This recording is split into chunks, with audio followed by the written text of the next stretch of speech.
नमस्कार। वास्तव भारत में आज आम सहित अच्छा अतिथि कैलाश चंद्र साहू जी कि जड़े लेखक साधारण जीवन आ जीवन भितर व्यावसायिक जीवन परिवार प्रतिपोषण किंतु आज 68 बयस अर्थात प्राप्तवयस्क हो सारापर किंतु लेखा केवे हाथ छाड़नी कि कलम हाथ भूली पारे। आज आम सहित अच्छा आज्ञा आपन को स्वागत करुच्ची मु कहीं गोटे निष्पत्ति आपण नेले परिवार भल चलता व्यवसाय भी चलता इनकम भी किसी थिला हठात हाथ कहीं लेखनी की भल पाइला सबू भितर भी मोर गोटे हबी मु प्रतिदिन किसी ना किसी लिखे व्यवसाय भितर मुझे डेरी रे आसे घर को राति 12 हो 1 हो किसी ना किसी मु लिखी ये मोर गोटे निशा या सहित तो मो परिवार प्रतिपोषण व्यवसाय या सहित किसी संश्लिष्ट ना लिखी लिखी पदे कहे कि आम शुणा चाहूँ दर्शक बहुत अनेक आप लेखार पदे कहतु आप जेकोसी आपण ये आज्ञा एबे मु गोटे लेखा लिखुची रहस्य रामायण आज्ञा बुझे ना से गोटे पद कहबी आज्ञा कहतु एटा माने जेतेबेले राम लक्ष्मण सीता पंचवटी वन रे अछंती आज्ञा सुपर्णखा आसिकी राम को देखी विवाह करने चाहिए किंतु कही चाहिए तो कही तेणु रामचंद्र ताको डिलीट कर माने भूल देकी कहले ना मोर स्त्री अच्छा तुम्हें जाओ मो भाई सान भाई अच्छी ताको बहुत कर मुझे पत्रटा लिखिदे से पत्रटा लिखाई शेषारे माने रामचंद्र लिखिले जहाँ सुपर्णखा से पदटा हूँ अनुज बरज प्रेम कर क्षत अधर श्री अंग विहर तमें सुपर्णखा बुझिला जे राम लिखिले सान भाई पाखक बरज प्रेम कर अर्थ गाढ़ प्रेम बा माने आ सहित तुम्हें निघोड़ प्रेम कर यार श्री अंग को विहार कर सुपर्णखा यह बुझिला किंतु लक्ष्मण पत्रटा देखी पाइले अनुज मैंने से लिखी सान भाई के अनुज बरज बोले त्याग कर प्रेम को त्याग कर कर क्षत आर अधर बोले अधर को आघात करने सहित आ शरीर जेते श्री अंग जेते या शरीर जेते गुड़े सौंदर्य अंग अच्छी काटी लक्ष्मण या बुझे से अनुसार सुपर्णखा को से अटैक कले माने यार अर्थ गोटे पदर अर्थ माने दी भाग रे कौन दैत्य भाव कौन बही आप शुणु मोर प्रथमे मो पाठ पढ़िया समय जो नवम श्रेणी पढ़ुली से दुटा नाटक लिखी आम गाँव में जोटा कि अभिनीत होता आ संगीत नाटक एमती लिखी कि पूर्व मोर लेखा थाए कि 1976 मसीह मोर माने पब्लिश होता गोटे उपन्यास अभुला अतीत तापर गोटे कथा कहली बोली गोटे बही बाहर जीक बही आप लिखिं आपण हिसाब से कौ बहीटा आपको बेसी भल लगे कौ बहीटा बेसी लोकप्रियता हासिल कर शुणु मोर लक्ष्य चंपा बोले गोटे नाटक बहुत लोकप्रिय होता ये अंचल में बहुत जगह अभिनीत होता तापर बहु हम तो एमती गोटे नाटक मुझे लिखी आम नेहरू युव केन्द्र पर थे आम छोट एकांकिया प्रतियोगिता होता से पाटणार युवक सब पिला माने नहीं खाली अंटार अभिनीत होता बहुत भी लोकप्रिय होता किंतु आ भितर मत जड़े मो बापांकर जन व्यावसायिक बंधु ता हूँ रघुराम मिश्र तर आठगढ़ मोर लेखा लिखी देखिकी सी मत कहले कैलाश तुम बर्तमान किसी लेख लिख तो 40 वर्ष पर लिख कथा ठीक अच्छे कहीं ना तुम ब्रेन ब्रेन मेच्योर है तुम लिख जोटा कि समाज तुम लेखा को आहरी ग्रहण कर तुमको केते बही दूसरी पढ़ तो मत से बंगला जानी तापर से मत बंगला शिखेले बंगला गुड़े बही बंगला जानी मत कहे बंगला किसी कहतु तो अरे गोटे कथा कहूँ राधारमण जी चैतन्य महाप्रभुंर शिष्य जी से थे ध्यान बस ଜଣେ ଭକ୍ତ ଆସି ତାଙ୍କୁ ଜୁହାର ହେଉଛି ସେ କିନ୍ତୁ ଧ୍ୟାନରେ ଅଛନ୍ତି। ସେ କହୁଛନ୍ତି ମାରୋ ସାଲାକେ ବାନ୍ଧି ପକାଅ, କିଏ ଅଛି ଏ ସାଲାକେ ମାରୋ। ମାନେ ସେ ଆଶ୍ଚର୍ଯ୍ୟ ହେଇଗଲେ, କହିଲେ କାହିଁକି? କିନ୍ତୁ ସେ ଧ୍ୟାନ ବଳରେ ଦେଖୁଥିଲେ ତାଙ୍କର ଗୋଟେ ବଗିଚାରେ ଗୋଟେ ଛେଳି ଖାଇଯାଉଛି, କିନ୍ତୁ ସେଠି ଏଠି ସିନା ଧ୍ୟାନରେ ଅଛନ୍ତି କିନ୍ତୁ ତାଙ୍କ ଦୃଷ୍ଟିଟା ଥିଲା ସେଠି। କିନ୍ତୁ ସିଏ ଛେଳିକି ଗାଳି ଦେଉଛନ୍ତି, କିନ୍ତୁ ଇଏ ଭାବିଲା ମୋତେ ଗାଳି ଦେଉଛନ୍ତି। ଚୈତନ୍ୟ ଚରିତାମୃତ ବଙ୍ଗଳାରେ ମୁଁ ପଢ଼ିଛି। ଆଚ୍ଛା ଆଚ୍ଛା, ପରିବାରରେ କିଏ କିଏ ଅଛନ୍ତି? ବର୍ତ୍ତମାନ ତ ଆମର ପରିବାର ସବୁ ଭାଇମାନେ ଭିନ୍ନ ହେଇଗଲା ପରେ ଆଜ୍ଞା ମୋର ଗୋଟିଏ ପୁଅ 3 ଝିଅ, ସେମାନେ ସବୁ ବାହା ଯାଇଛନ୍ତି। ତାପରେ ମୋର ସ୍ତ୍ରୀ ଏ ନିକଟରେ ମାନେ ଏକ୍ସପାୟାର୍ଡ କରିଗଲା ଦେହାନ୍ତ ହୋଇଛି। ହାର୍ଟଚୋକରେ। ପୁଅ ପାଖରେ ରହେ ନା ପୁଅ ଦୂରରେ ରହେ? ପୁଅ ତ ଚାକିରି କରିছে ସେଣ୍ଟ୍ରାଲ ଗଭର୍ଣ୍ଣମେଣ୍ଟର, ଆଉ ପାଖରେ ରହିବ କିନ୍ତୁ ଆମେ ଯାଇକି ପାଖରେ ତା ପାଖରେ ବେଳେବେଳେ ରହୁ। କଷ୍ଟ ଲାଗେନି ଆପଣଙ୍କୁ? ନା, ମୋତେ କେବେ କଷ୍ଟ ଲାଗେନି। କାହିଁକି ସେ ଅନୁଭବ କରନ୍ତିନି? କାହିଁକି ସେ ମୁଁ କଷ୍ଟଟା କେବେଳେ ଅନୁଭବ କରନ୍ତି? କେତେବେଳେ ମୁଁ ଏକୁଟିଆ ନୁହେଁ, ମୁଁ ସବୁବେଳେ ଭାବନା ଭିତରେ ଥାଏ। ଆମେ ଯେତିକି ଦୂର ଜାଣିଛୁ ଆପଣ ବହୁତ ଈଶ୍ୱର ବିଶ୍ୱାସୀ, ଭଗବାନଙ୍କୁ ବହୁତ ନିଶ୍ଚିନ୍ତ, ଭଲ ପାଆନ୍ତି। ନିଶ୍ଚିନ୍ତ। ବୋଧହୁଏ ଏଇଆ କୁହାଯିବନି କି ଯେ ଆପଣ ଯେଉଁ ଆଧ୍ୟାତ୍ମିକତା ଭିତରେ ବୁଡ଼ି ଯାଇଛନ୍ତି, ସେଇ ଆଧ୍ୟାତ୍ମିକତା ପାଇଁ ସଂସାର ଦୁଃଖ ଆପଣଙ୍କୁ ଟଚ୍ କରିପାରୁନି ବା ସ୍ପର୍ଶ କରିପାରୁନି? ନା, ଦୁଃଖ ତ ଟଚ୍ କରିବ, କିନ୍ତୁ ଗୋଟିଏ କଥା ମୁଁ ଜାଣିଛି, ମନ ଯେତେ ଦୁଃଖ ହଉ, ମନ ଯେତେ ପ୍ରଫୁଲ୍ଲ ରହିବ, ତୁମର ରୋଗ ନିବାରକ ଶକ୍ତି ସେତେ ବଢ଼ିବ, ଆଉ ତୁମର ଚେତନା ଚୈତନ୍ୟତା ଉପରେ ମାନେ ଆନନ୍ଦ ଆସିବ। ପ୍ରାୟ ସମୟ ଆପଣ ଆଶ୍ରମରେ କାଟନ୍ତି ବୋଲି ଶୁଣାଯାଉଛି। ହଁ, ମୁଁ ପ୍ରାୟ ଏ ମଠ ସହିତ ଆମର 50 ବର୍ଷର ସମ୍ପର୍କ କହିଲେ ଚଳେ। ଆଉ ମୁଁ ପ୍ରାୟ ଏବେ ପ୍ରତିଦିନ ଆସୁଛି। 50 ବର୍ଷର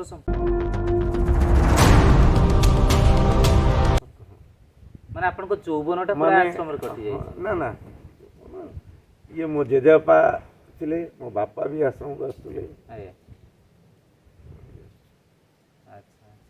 ଏଇ ଯେଉଁ ଠିଆ ହେଇଥିଲା ଏଇ ଯେଉଁ ମୋ ପୁତୁରା, ସିଏ ବି ଆସୁଛି। ଆମର ମାନେ ପରିବାର ଆମେ ପ୍ରାୟ ମଠ ସହିତ ଆମେ ଯେତେବେଳେ ସଂସାର ଆପଣ କଲେ, ବର୍ତ୍ତମାନଠୁ 50 ବର୍ଷ ଫେରିଦେଲେ ଆପଣଙ୍କର ବୋଧହୁଏ ଯୌବନ ରହିଛି, ସଂସାର ଭିତରେ ଆଶ୍ରମକୁ ଆସିବା କେବେ ମିସେସ୍ ବିରୋଧ କରୁନାହାନ୍ତି? ସେ ଗୋଟେ ଅଲଗା କ୍ୱାଲିଟିର ଲୋକ, ସେ କୌଣସି କଥାରେ ମୋତେ ବିରୋଧ କରେ। ବୁଝିଲେ ନା, ଏପରିକି ଘରେ କ'ଣ ଥାଏ ନଥାଏ, ସେ ମୁଁ କିଛି ନ ବୁଝିବି ଗୋଟେ କିଏ କହେ ଆମେ ଯିବା, ମୁଁ ପଳେଇବି, ସେ ମୋତେ କେବେ ବିରୋଧ କରେ। ସବୁଠାରୁ ଆଡ଼ଜଷ୍ଟେବୁଲ୍। କ'ଣ କହିବି ତା ବିଷୟରେ ମୁଁ ଲେଖିଛି ନା, ଏଇଠି ଗୋଟେ କବିତା ଲେଖିଛି ମୁଁ, ତୁମ ପାଇଁ ରାମାୟଣ। ସେ ବହି ଆମେ ଦେଖିପାରିବୁ? ହଁ, ଏଇଠି ତ ଦେଇଛି, ତୁମ ପାଇଁ ରାମାୟଣ। ମାନେ ଆମେ ଯେତେବେଳେ କୋଇମ୍ବାଟୁରରେ ଥିଲୁ, ଦିନ ଆମର ସକାଳୁ ଉଠିକି ଆମେ ସେ ବହିଟା ଦେଖେଇବେ ମୋତେ? ଏଇଟାରେ ମୁଁ ଲେଖିଛି ତୁମ ପାଇଁ ରାମାୟଣ, କିନ୍ତୁ ଖାସ୍ ମୁଁ ତାହାରି କଥା ଅନୁସାରେ ରାମାୟଣ ଲେଖିବା ଆରମ୍ଭ କଲି। ବୁଝିଲେ ନା?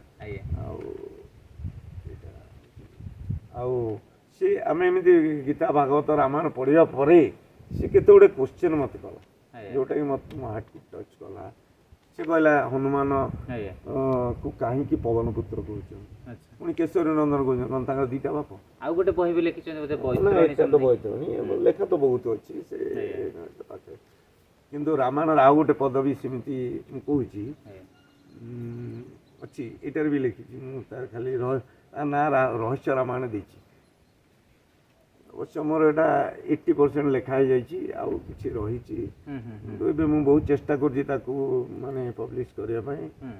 ଯାହା ହଉ, ସେଥିରେ ଆହୁରି ଗୋଟେ ପଦ ମୁଁ କହୁଛି, ମାନେ ଯେତେବେଳେ ପଞ୍ଚବଟିରେ ରାମ ଲକ୍ଷ୍ମଣ ଅଛନ୍ତି, ରାବଣ ସୀତାଙ୍କୁ ହରଣ କରିବା ପାଇଁ ମାରିଚନ ଗୋଟେ ରାକ୍ଷସକୁ ପଠେଇଛି ହେମହରଣୀ ବେଶରେ। ବୁଝିଲ ନା? ସେ ମାରିଚ ଏମିତି ବେଶ ହେଇଛି ଯେ ତା ଦେହଟା ମାନେ ହେମବତ ସୁନା ଭଳିଆ ଦେଖାଯାଉଛି। ସେଠୁ ସୀତା ଦେଖି ରାମକୁ କହିଲେ, ପ୍ରଭୁ ଦେଖ ଗୋଟେ କେମିତି ଅପୂର୍ବ ଜିନିଷ। ରାମ ଦେଖିକି ଆଶ୍ଚର୍ଯ୍ୟ ହେଇଗଲେ। ସେଠୁ ସେ ଲକ୍ଷ୍ମଣକୁ କହିଲେ ଲକ୍ଷ୍ମଣ ଦେଖିବୁ, ମୋ ଦେଖିବାର କିଛି ଭୁଲ ହେଉଛି କି?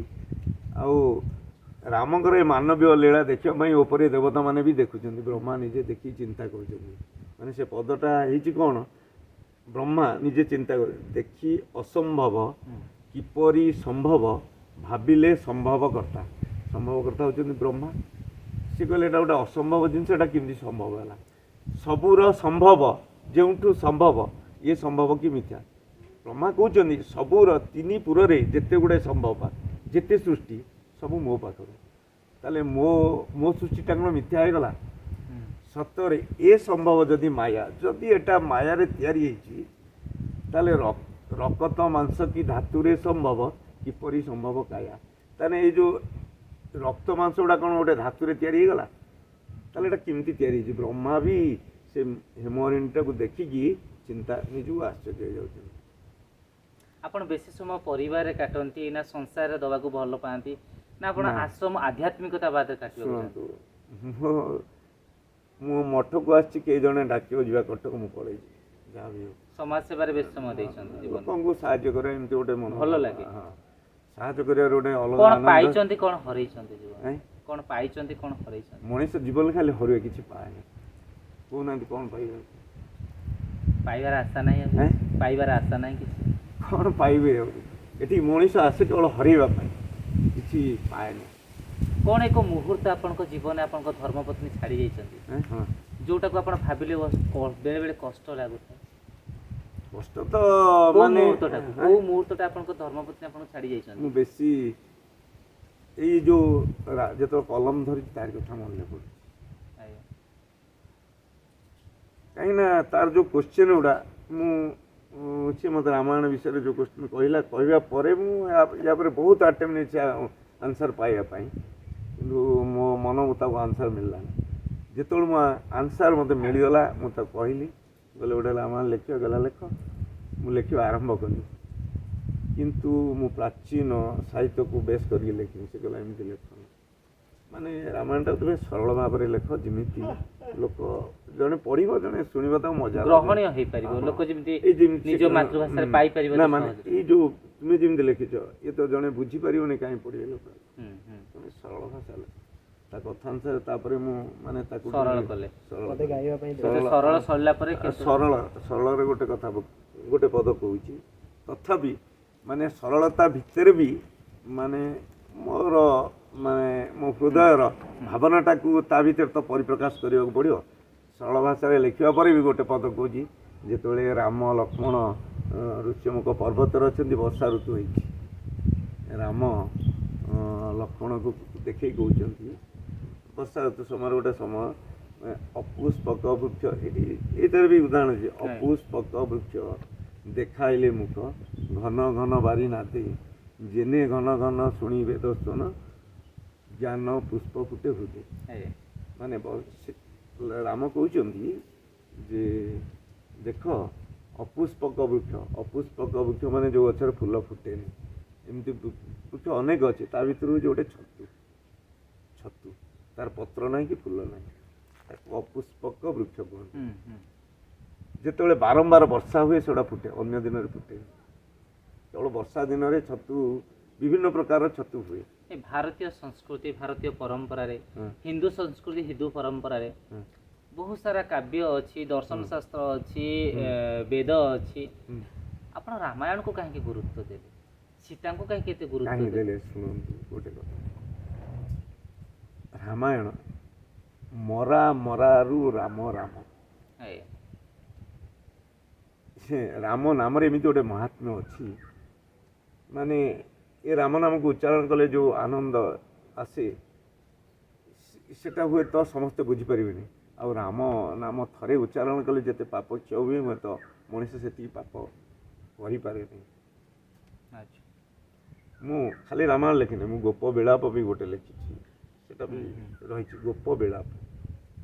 ଏକା ବେଳକେ କୁମ୍ବାଟୁରେ ମୁଁ ଆରମ୍ଭ କରିଥିଲି, ରହସ୍ୟ ରାମାୟଣ, ଗୋପ ବିଳାପ ଦୁଇଟା ଲେଖେ। ରାମାୟଣଟା ମୁଁ ସବୁଦିନ ଲେଖେ, ଗୋପ ବିଳାପ କେବଳ ଗୁରୁବାର ଦିନ ଲେଖେ, ରାମାୟଣ ଲେଖିପାରିବିନି ବୋଲି। ସେଟା ବି ଅଛି, ସେଟା ଅଛି।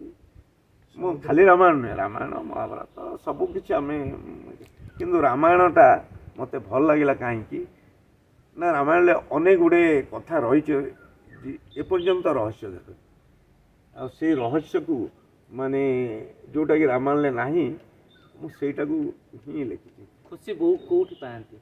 ସଂସାରରେ ପାଆନ୍ତି ଖୁସି, ନା ଆଧ୍ୟାତ୍ମିକତା ବାଦରେ ଖୁସି ପାଆନ୍ତି? କ'ଣ କହିଲେ?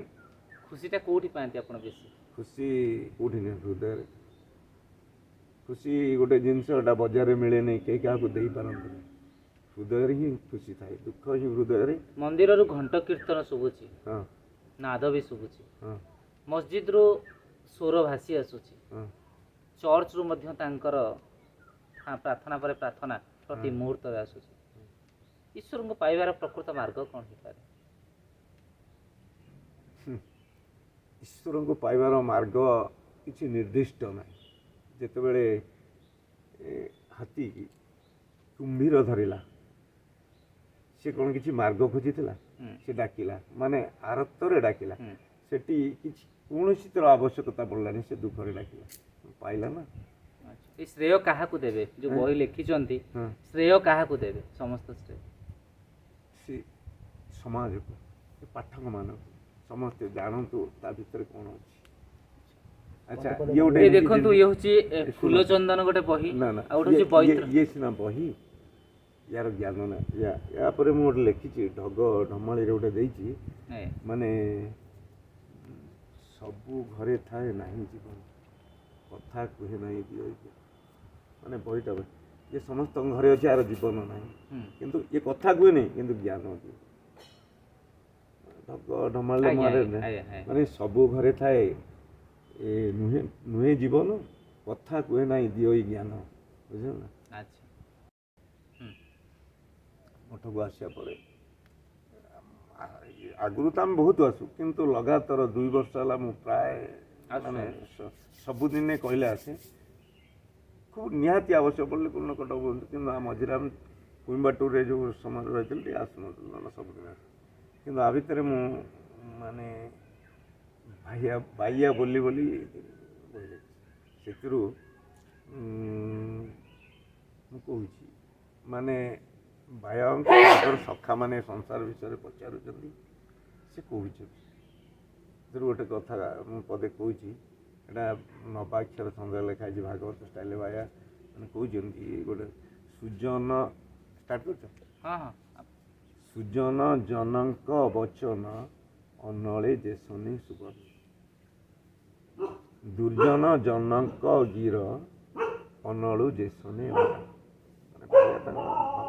कथा मान भक्तवाद माने जो ज्ञानी उत्तम जन तांकर कथाटा हूँ निआरे सुना भाया सुनाटा जपरी निआरे कथाटा से जो मैंने दुर्जन खराब लोक तांको कथाटा ठीक जमी निआरु अंगारटा बाहर ठीक से अच्छा लेखकंकर कवि कैलाश चंद्र साहू तांकर अनन्य अवदान आप देखुंट गोटे अच्छी फूलचंदन आ गोटे अच्छी बैतरणी प्रकृत में गोटे कवि जो तार लेखनी चलाए से पूर्णतया बैतरणी भली से लिखि चले भावे ना आग क्या भावे ना पछ किंतु प्रति मुहूर्त चेष्टा करे समाज को किसी शिक्षा देवाई आ समाज प्रत्येक वर्गों पाखे किसी ना किसी लोकादृत आ किसी ज्ञानर महत्व बुझापी आज ठीक कवि कैलाश चंद्र साहू ठीक से आम आशा करुचु ए बही तांकर अनन्य हो आ लोकप्रियता हासिल करू प्रत्येक हृदय रे प्रत्येक पाठक मनरे